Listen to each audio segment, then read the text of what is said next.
Day 661. Today there are a lot of updates from the east. Here, Ukrainian forces conducted a series of missile strikes concentrating on the Russian logistics, and also an airstrike on the Russian command headquarters responsible for the Avdiivka offensive, all in an effort to undermine the Russian offensive, because today Ukrainian fighters in Avdiivka faced a lot of powerful attacks. First of all, Ukrainian forces conducted a successful HIMARS strike and destroyed yet another fuel depot in Donetsk. This is already the third fuel depot that got destroyed just over the last week. Russian analysts called it a defueling campaign and started raising the alarm about the situation, calling for the improvement of the density of air defense systems in the region to support the offensive operation. Moreover, in order to complicate and derange Russian logistics, Ukrainians also struck Taganrog. Taganrog is probably the most important logistical hub for Russian forces in the Donetsk region because it has a direct railway connection with Donetsk and Gorlievka. Local residents reported hearing multiple explosions, and recently released footage captures the arrival of 2 missiles. By targeting Russian warehouses and logistics in Taganrog, Ukrainians limit the amount of reinforcements that Russians can send to the Avdiivka direction, while by targeting fuel depots in Donetsk, Ukrainians limit the possible use of heavy equipment that Russians already have on the front. Such campaigns are very helpful in alleviating the pressure on the front, which is extremely needed right now because Russian forces have finished regrouping and launched a renewed wave of attacks. The most intense clashes took place in the northern part of the region, where Russians are not giving up on hopes of establishing control over Stepove.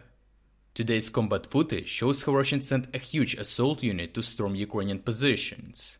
The column consisted of around 15 armored personnel carriers that transported up to 200 Russian troops to Krasnogorievka, where they immediately ran towards the tree lines. Ukrainian fighters reported that many vehicles and troops were destroyed during the deployment, and that they will release the video proofs shortly.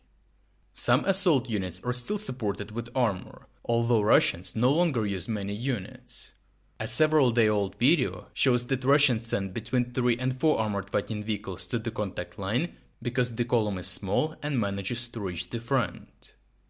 However, since Russians use the same trajectory every single time, Ukrainian artillery units have their guns pointed at these routes at all times. So the moment Russians get into this region, they face overwhelming artillery fire.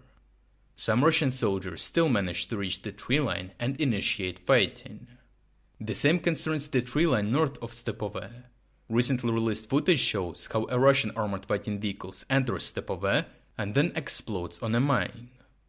Russian sources used these geolocations to claim that Russian forces established full control over the eastern side of Stepove and the corresponding tree lines. Ukrainian fighters from the 47th Mechanized Brigade responded to these claims and posted a video filmed by a drone that flew above the tree lines that Russians claim control over. The video features just a 100-meter section of this tree line. The video shows an unbelievable number of Russian corpses. These were the soldiers who never reached the Ukrainian positions and were killed by artillery or drones en route. In total, this 100-meter section had 48 corpses. So the cost for every 100 meters of a tree line is around 50 soldiers. To be fair, Ukrainians do not control this territory either, so the square between the rails and Stepove is in the gray zone.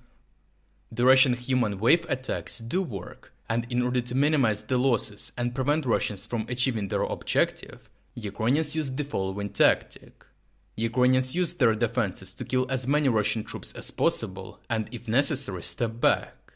Eventually, when Russians face temporary shortages of forces and start regrouping, Ukrainians make a series of counterattacks to return as much ground as possible. So the front line is necessarily shifting back and forth in this region all the time. Today, Ukrainians also started engaging their aviation to target Russian headquarters.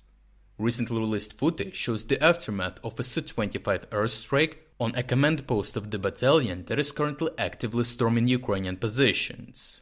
Elimination of battalion-level commanders has an immediate impact on the situation on the ground, and has undoubtedly turned the situation in favor of Ukrainians during the ongoing heavy clashes. Overall, the situation in Avdiivka remains difficult but under control. The combined use of aviation, long-range artillery and missiles to target Russian command centers and logistics immediately on the front, as well as in the deep rear, is an improvement in the ongoing Ukrainian defensive operation. The continuation of this campaign will force Russians to reduce the tempo of their offensive operation, giving Ukrainians more space for counterattacks.